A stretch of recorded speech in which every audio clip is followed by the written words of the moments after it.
Lorsque l'homme veut apprendre à se connaître, connaître son nefesh, son être intime et ses énergies, les énergies du nefesh, il doit faire ce travail de plusieurs facettes, de plusieurs aspects. Il faut aborder sous plusieurs aspects afin d'atteindre une connaissance claire et précise autant que se peut. C'est la raison qu'il faut connaître chaque énergie. Quelle est l'origine du Kohar, le shoresh du Kohar, et quelles sont ses ramifications? Quelle est son essence et quels sont ses aspects? Parce que le Kohar, l'énergie, est enveloppé. Ça veut dire, je réagis d'une certaine façon, j'agis d'une certaine façon. Il faut que je trouve le Kohar qui m'a donné cet élan. Il faut, selon ces paramètres, identifier les émotions, émettre les émotions authentiques, les vraies émotions, et quelles sont les émotions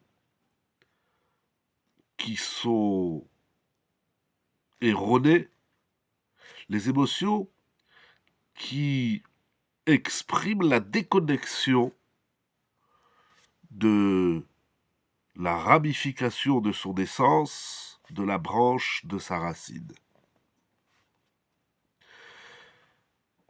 Synthétisons, nous dit le Rav. Le cheminement de la connaissance de chaque koach, de chaque énergie, des énergies de l'être, est composé de 4 étapes. Premièrement, il faut étudier intellectuellement la structure, la définition de chaque koach. Ensuite, prendre conscience, connaissance, intimement, de ce qu'on ressent. Ça veut dire, j'ai défini quelque chose dans mon sechel, dans mon intellect, je ressens quelque chose, il faut que je connecte ce que je ressens à son aspect réfléchi, intellectuel. C'est prendre conscience du shoresh, de la racine des émotions. Troisièmement, connaître, découvrir l'étendue de l'émotion, c'est-à-dire les ramifications.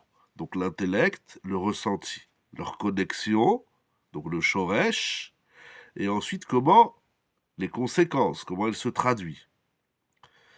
Et enfin, l'identification des émotions véritables, vraies, et des émotions fausses, erronées, mensongères.